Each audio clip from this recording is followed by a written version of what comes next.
Hey YouTube, this is my first video being submitted to my channel, Hacks and Cracks Tech News. Little brief introduction for my first video. My name is Raven, otherwise known as Odysseus, otherwise known as Cracchiosaurus, and otherwise known as Sir Raven J. Now, subject of my channel is just going to be basic everyday tech news. Yes, I am in my car, and yes, I am driving safely. The camera is mounted on my rearview mirror. Yes, I can still see. No, I'm not obstructed. Anyhow, I've been in the computer world for, I'd like to say, junior year of high school, so a couple of years now. Did some alright things in high school regarding some computers. Can't really speak on it, you know, colleges and stuff like that.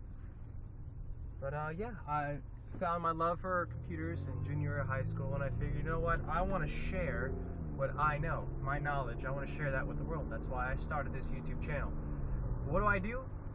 I work at a tech support job. I work at the crappiest job a tech-oriented person can have.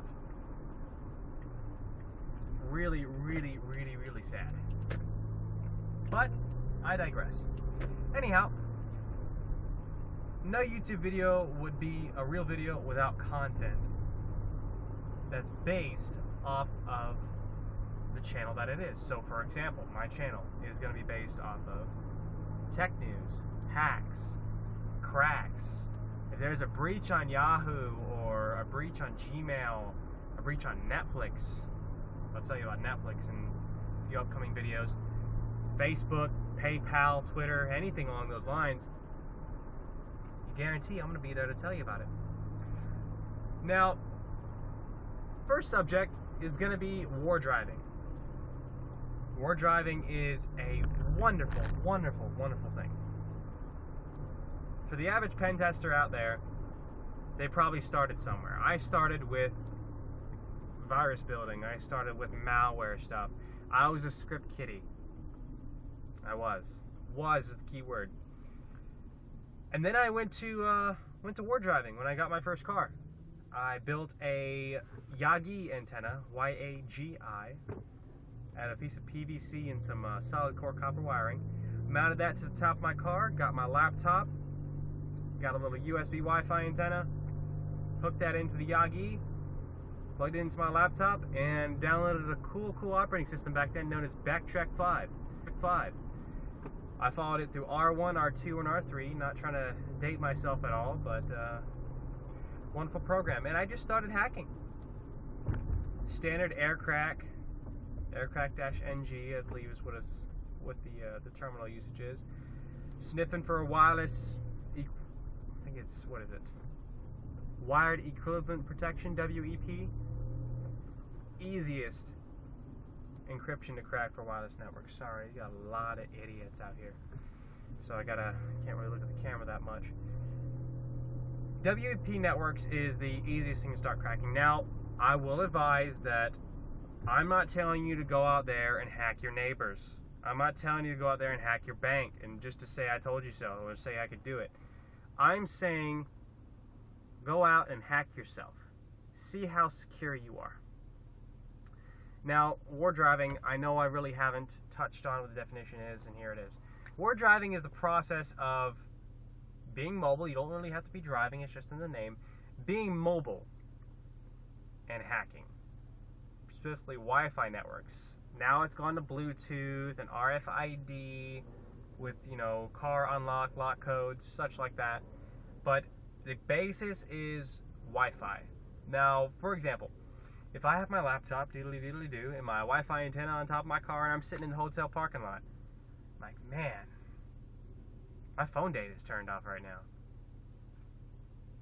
Well, I could simply pull up AirCrack, run my sniffer, find the wireless wired equivalent protection network, which only has a, what is it, a hexadecimal key.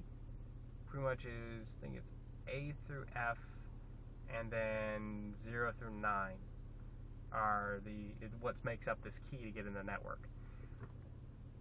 That being said, it takes about for a beginner, it'd probably take you about 30 to 45 minutes to hack a WEP key. For a beginner. For me, my record is, I think it was 45 seconds, but that's just the rig that I have it on. Again, can't stress enough. Whatever you do, please don't go out and say, okay, ooh, why WEP? I'm gonna hack this. Well, I'm gonna hack that. I'm gonna hack that. Guys, it's illegal. Don't do it. But yeah, fun stuff. Anyhow, good place to start is at home.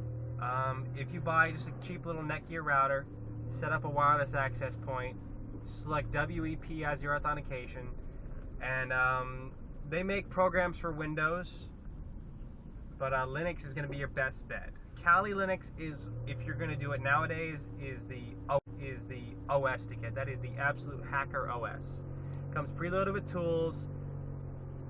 I mean, script kiddie-ish, yeah, but most of the good tools are all command line based. So, for example, Aircrack. We have Wireshark. That's for when you're inside the network and you just want to sniff for passwords and stuff like that. Then again, on your own network. We have, well, Reaver is for WPA2, but I'll touch on that in a second. Ettercap. Ettercap's a good one, but I would not run that on a network where your family is on, because you might find some things that you really wish you hadn't seen. Trust me, I know. WPA2 is the, I want to say, the next step up. WPA2 is where someone assigns their own passcode to it. So, in basic terms, not the full technical term, but in basics. So, for example, if I'm Little Johnny and I have, for example, a Bright House modem, and that controls my Wi-Fi, controls everything on my network, perfect, wonderful. And I set my password. The Bright House guy comes out. He says, okay, well, you're going to have to set a password for your Wi-Fi so no one gets in it. I'm like, okay, cool. What you're setting up is a WPA2 password. Now, this can be anything from kitty123 to your pet's name plus your last four of your social security number. Doesn't matter what it is. Comment below on what your Wi-Fi security password is, by the way. I'd love to see what you have. Keep it clean, guys. Seriously. Now, Little Johnny set up his Bright House modem, and say he types in ABC123. He wants that to be his password. He sets that as his password. Now, I, as Mr. Wardriver, hypothetically speaking, if I drive by through Little Johnny's neighborhood, I'm circling the block, and I see Little Johnny's SSID broadcasting as Johnny's Wi-Fi, and I see it's WPA2. I'm like, okay, well, I'm going to crack open Reaver, and I'm going to do what's called a brute force. A brute force is something that the Romans, not Romans, any medieval culture would do. You know, the battering ram? They're sitting there and hitting it and hitting it and hitting it and hitting it until they finally get in. Well, that's what a brute force is. Brute force requires a word list. Now, a word list can be anything from 1 or A all the way down to the most complex thing you've ever heard of. Now, ABC 123, all that's in the typical word list. Those are, you know, things you should try first, because odds are there's some idiot out there who has that set as their Wi-Fi password. Again, cannot stress enough, do not do this illegally. Please, guys, you will get caught, you will get thrown in jail, and it's just bad. Anyhow, going back to the tech talk. So I'm throwing passwords at it. 1, 2, 3, 4, 1, 2, 3, 4, 1, 2, 1, 2, 3, 1, 2, 3, 4, 1, 2, 3, 4, 5, 1, 2, 3, 4, ABCD. If I know Little Johnny's dog name is Rover, I'll try Rover 1. Or when did Johnny get Rover? Oh, he got it in 2011. I'm going to try Rover 2011. Something personalized. Now, once that target has been hit, that password has been gained, the Reaver will automatically stop and say, Hello there, sir or madam. Here is your password. Boom, and we are in the network. Once we get in the network, we can use other cracking tools. Router pwn is good. Once you're in there, you can run it off an Android phone, and that will pretty much pwn the router so you can get into it. Pwning is basically cracking, hacking into it to make it your own. You can upload custom firmwares to it, make it do whatever you want.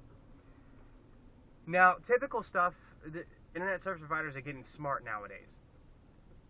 Instead of doing admin as their logins, they're doing admin and then almost like a WEP key, WEP, combination of letters and numbers. But they're also sometimes making it almost like a WPA key, WPA2, where it includes symbols, it includes everything. Sorry about that. Yellow light, how to get through that. Where it includes everything from symbols, uppercase, lowercase letters, numbers, anything your heart desires. You can put $$G money if you want to. I mean, more power to you. I'm going to add that to my word list. I don't think I have that yet. So, in a nutshell, we've covered Wardriving, and we've covered the two most common protocols that you're going to come against. The passwords will be protected in either WP, WPA2, and you really shouldn't be messing with enterprise solutions. Like I said, if you're setting up at home, one more time I'm going to stress, guys, don't hack your neighbors. Please, I'm not going to be held responsible for what you do with my teaching, my knowledge. I'm sharing it to you so you know how to protect against it. And how to protect against it, that's a good thing to touch on too. Now, how to protect against a web hack.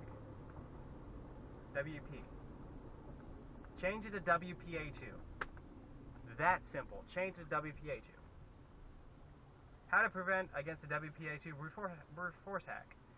Make it something super complicated. Something not like I'm looking at the back of someone's car right now. It has 2 kids, a wife, a dad, stick figure thing, and it has 2 cats and a dog. Well, say they're my neighbors, and I know they have 2 cats. One's name's Milo, and one's name is Roman. And then the other's name is, the dog, his name is Mango. I'm going to go Milo, Roman, Mango. Mango, Roman, Milo. Just combinations of that. I know the names of the kids is Jesse and James. I'm going to use Jesse James, or Jesse the year Jesse was born, James the year James was born.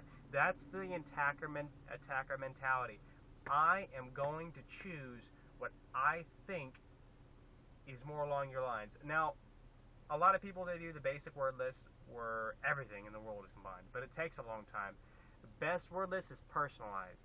Get your information gathering, gather information about the target. Do they have kids? Do they have a wife? Do their kids go to a certain school? How many pets do they have? What are their pets' names? When were the pets born? When did they get the pets? When were the kids born? When's their birthday? Stuff like that. Now, obvious. I hope it's obvious for you guys. To protect against that, don't use anything along those lines. Don't use your kid's name. Don't use your pet's name. Use something like $@ symbol, 2323, pound symbol, mushrooms on pizza. Something complicated. And then whenever you're at home, you can create, seriously guys? I swear, everyone with like a Bucks plate here in Tampa, Florida, they drive like idiots. They swerve in other people's lanes, it's crazy. I should probably crop that out. Now, again, touching on it, make your password complicated. And when you're at home, there's apps you can get to create a QR code to where you just walk in the door. If you have guests, set up a guest Wi-Fi, by the way, if you don't trust the people who you're letting in your house. I hope you're not letting someone in your house that you don't trust.